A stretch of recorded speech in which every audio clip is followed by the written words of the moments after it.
Naba puhastamiseks on meil siis vaja kõigepealt vatitikud, siis kindlasti kalendula ehk saialille tinktuur, siis natukene marlit siia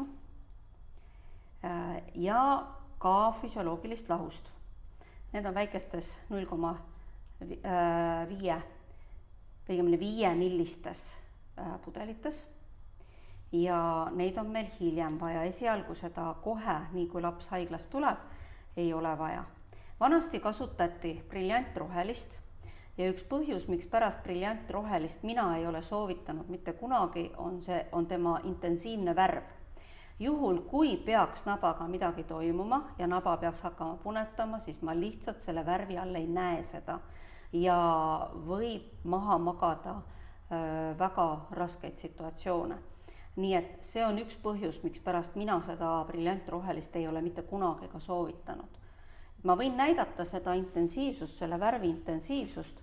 Võtan nüüd korraks kõik need asjad ära ja lihtsalt siin, kuivõrd tugev on see roheline, kus juures see roheline ei tule mitte mingil moel sõrmede küljest ka lahti, et need sõrmed jäävad selle rohelisega pikaks ajaks kokku. Nii, ma tilgutan siia paar tilka, nii, ja nüüd on näha see intensiivsus selle salvräti peal ja siit alt juba näha, kui hakkab lapse naba, hakkab natukenegi punetama, praktiliselt ei ole võimalik. Kui laps on haiglas, sünnitushaiglas veel, on tal nabakönt, on tal alles ja see nabakönt ei ole ära kukkunud. Seda nabakönti on vaja iga kord puhastada, kui mähet vahetatakse ja puhastatakse seda siis saialille tinktuuriga. Võtan selle tinktuuri siit välja. Praegu me peame nabakönti ette kujutama. Jah, praegu tuleb meil nabakönti ette kujutada, sellepärast, et jällegi me ei tee seda elusa lapse peal, vaid selleks me teeme nuku peal selle läbi, mismoodi toimub siis see naba puhastamine. Nii, võtame selle saialille tinktuuri vatitupsu. Teeme selle vatitupsu, kui me siin hästi hoiame teda selle lähedal, siis me saame siit selle kätte, vähemalt eelnevatel. Nii, tuleb. Nii, teeme selle vatitupsuga teeme siit ümbert ära, siit ja puhastame just nimelt siit nahavoldi juures selle naba selliselt ära, seda võib isegi rohkem panna niimoodi, et ta läheb täitsa nii-öelda nagu ujub selles piirituse lahuses. Nii, ja nüüd on tähtis moment on see, et me ei jätaks seda naba niimoodi, vaid me võtame ja kuivatame järgmise vatiga kõik selle siit ümbert ilusasti ära. Ja me ei jäta seda viimaseks, seda vatti, seda kuivatamist, vaid nüüd me teeme lahti siit selle sideme ja sidemest tõmbame ühe tüki ja just nimelt selline side, mitte mingisugune sünteetiline side.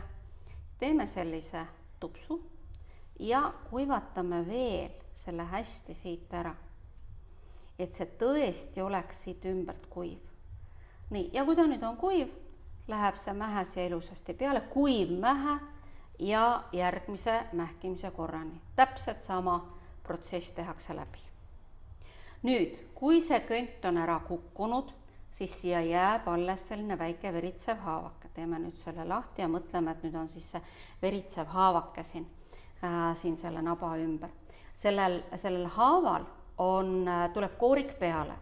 Nüüd see koorik tuleb iga kord lahti sulatada ja selleks me võtame füsioloogilise lahuse, 0,9% füsioloogilise lahuse, keerame selle koorgi ära ja ausalt öeldes ma soovitaksin teil siiski niimoodi, et ei kasutaks seda mitu päeva, seda purgikest, et üks puhastus, üks füsioloogiline lahus, sest ka see on elav ja ma julgeksin soovitada, et te võtate kätte ja kasutate selle purgi lõpuni ja siis alles avate järgmise.